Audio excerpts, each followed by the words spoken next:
Merci pour cette opportunité que vous nous donnez d'échanger. Par la grâce du Seigneur, je vais bien. Alhamdoulilah.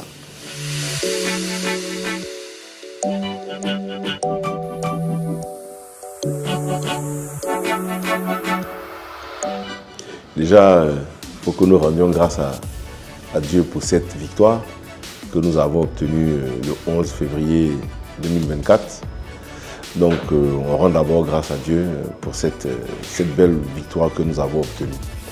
Ensuite, oui, en termes d'objectifs, nous avons été clairs. Nos objectifs, c'était la CAN, la meilleure des CAN possibles.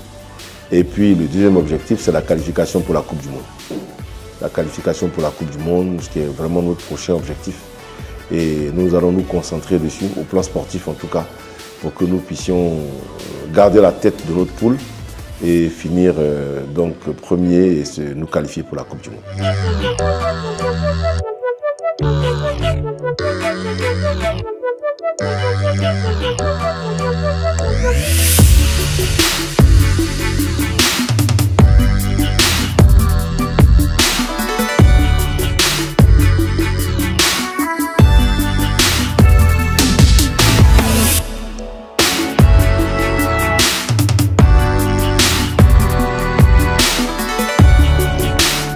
Nous avons été élus exactement le 23 avril 2022 et nous avons pris fonction le 4 mai avec mon comité exécutif.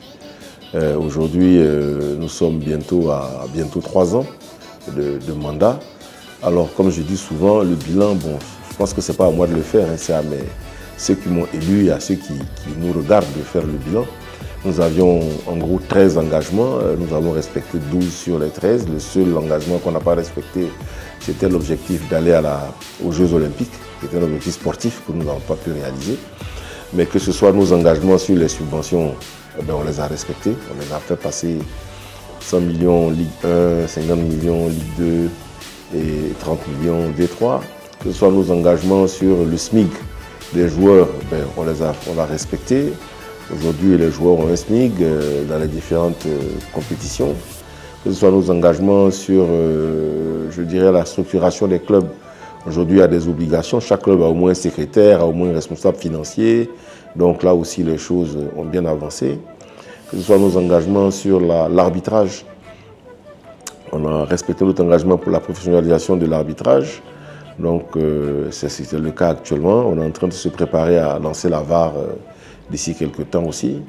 Et que ce soit nos engagements sur le renforcement du football des jeunes, on les a aussi respectés. Aujourd'hui, on a 2 équipes qui vont être en compétition de jeunes.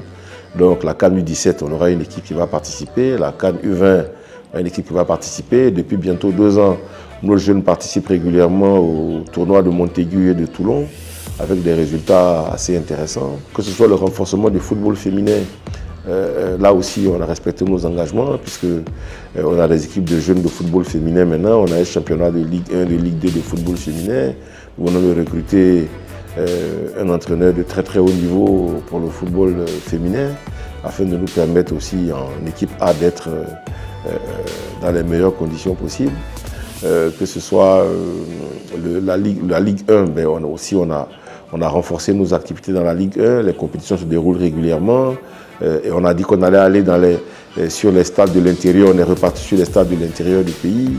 Bon voilà, donc il y a une litanie de choses, si je veux continuer à citer, c'est un peu long, mais bon, en tout cas pour l'instant on est dans notre tableau de marche. On avait un projet, et c'est ce projet que nous sommes en train de déployer.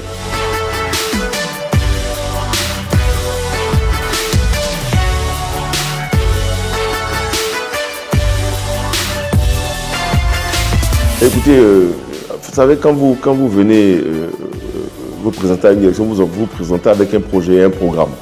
Et ce programme a des objectifs. Et tant que vous n'avez pas rempli tous vos engagements, vous ne pouvez pas dire que vous êtes candidat. Ça n'a pas de sens. Parce qu'il faut d'abord montrer ce que vous êtes capable de faire et donc réaliser ce que vous avez promis. À la date d'aujourd'hui, oui, je peux estimer que j'ai réalisé tous mes engagements. Et fort de cela, oui, je me présenterai, Inch'Allah, aux prochaines élections.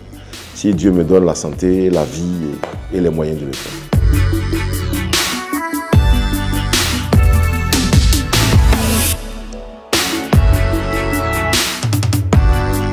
Écoutez, nous avons d'excellents rapports. La Côte d'Ivoire, grâce à la vision de son Excellence, le président Alassane Ouattara, a organisé l'une des plus belles CAN jamais organisées. Donc au plan organisationnel, on a eu l'opportunité de recevoir ces hautes autorités, que ce soit le président Gianni Infantino qui est venu 2 fois en Côte d'Ivoire en moins d'1 an, que ce soit le président Motsepe qui lui alors est venu X fois. Et donc tout s'est très bien passé. Ce sont des personnes qui ont été reçues par nos plus hautes autorités, par le chef de l'État, par le Premier ministre. Motsepe et Véron ont été décorés pour l'apport qu'ils nous ont donné durant la CAN. Donc je peux dire qu'avec les instances du football mondial, nous avons d'excellents rapports.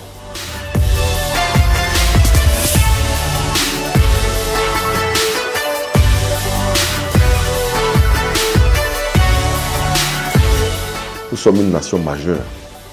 Nous avons démontré aujourd'hui notre capacité à organiser de grands événements, à les accueillir, à les piloter et aussi à les gagner. Je pense que notre nation figure aujourd'hui parmi les nations les plus titrées au plan africain. Et nous avons en moins d'1 an accueilli plus de 20 pays qui sont venus jouer sur nos infrastructures. Aujourd'hui en Afrique, le pays leader en ce qui concerne la gestion des activités de football, c'est le Maroc. Et nous sommes tous émerveillés par leur capacité et par le niveau auquel ils ont mis leur organisation. Et nous nous servons de ce pays comme modèle. Et je pense qu'à côté du Maroc, nous avons tout à fait le droit de prétendre à une place au conseil de la FIFA pour essayer d'apporter donc notre contribution modeste à ce niveau-là au développement du football mondial, au renforcement surtout du football africain.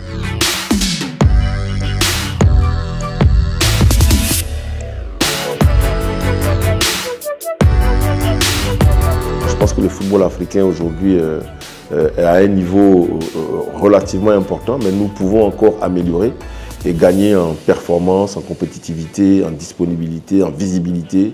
Et ce sera donc notre mission, aux côtés du président Motsepe, qui va donc diriger la délégation africaine à la FIFA, et pour soutenir aussi le président Gianni Infantino, parce qu'il faut reconnaître que depuis qu'il est à la tête de la FIFA, l'Afrique a bénéficié de nombreux avantages, dont les projets Forward, dont aujourd'hui on va pas moins de 9 représentants à la Coupe du Monde, aujourd'hui des représentants à la Coupe du Monde des clubs.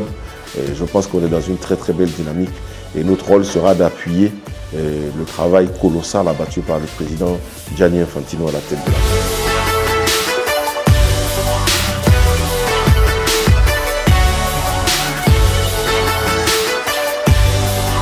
Quand vous allez à une compétition, c'est que vous souhaitez la gagner.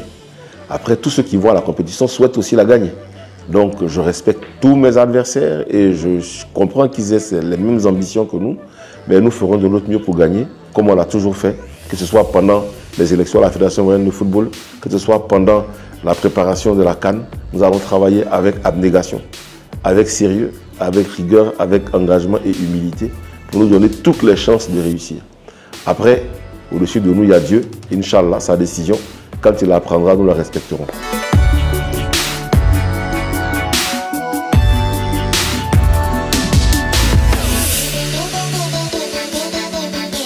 Ce sont des collègues avec qui j'ai d'excellents rapports.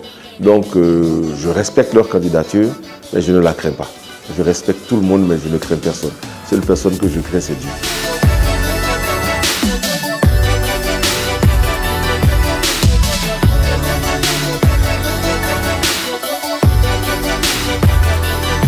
Ça peut être perçu comme ça, mais c'est simplement quelque chose qui est dans la continuité de ce que l'État de Côte d'Ivoire fait. L'État de Côte d'Ivoire a mis en place une stratégie avec des stades de qualité. On a reçu plus de 20 pays en moins d'1 an.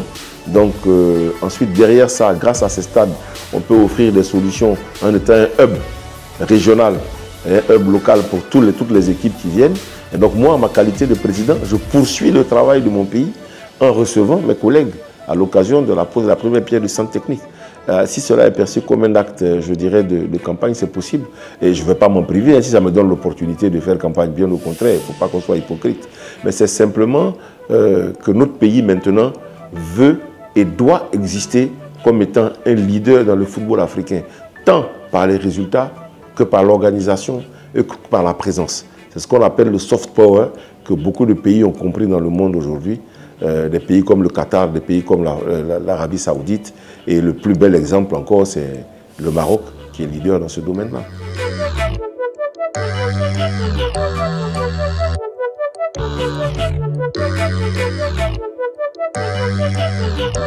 Alhamdulillah, déjà la santé, je crois que c'est le plus important. Et puis comme je vous l'ai dit, hein, on a des échéances. Je vais tout faire pour être élu au conseil de la FIFA, Inch'Allah, le 12 mars prochain en Égypte. J'espère que le Seigneur me permettra d'avoir cet honneur. Ensuite, derrière, nous allons tout faire pour que notre équipe nationale se qualifie pour la Coupe du Monde. Coupe du Monde où nous n'avons plus été depuis 2014. Et derrière, nous avons des challenges comme participer à la CAN des U17 et on vise le dernier carré pour être à la Coupe du Monde des U17. Ensuite, organiser le challenge important de l'organisation de la CAN U20 que nous allons organiser en Côte d'Ivoire du 26 avril au 18 mai prochain. Et bien, à cette opportunité-là, à cette occasion-là aussi, faire que notre équipe soit dans le dernier carré pour aussi se qualifier pour la Coupe du Monde des U20. Après, on a des éliminatoires de la CAN féminine. Mais on espère que Reynald Pedros pourra travailler avec engagement avec toutes ces équipes pour que nous puissions nous qualifier aussi pour la CAN féminine. Et puis derrière, faire en sorte qu'avec la nouvelle DPN, on met beaucoup de moyens pour pouvoir former les formateurs et suivre les jeunes. Voilà, donc vous voyez, c'est un calendrier des projets qui sont, qui sont importants et qu'on va essayer de mener à bien.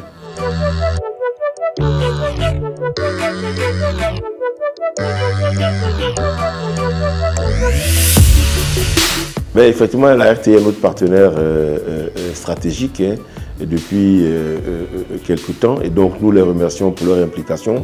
La 3 est une chaîne qui s'occupe spécifiquement des activités sportives en général et du football en particulier.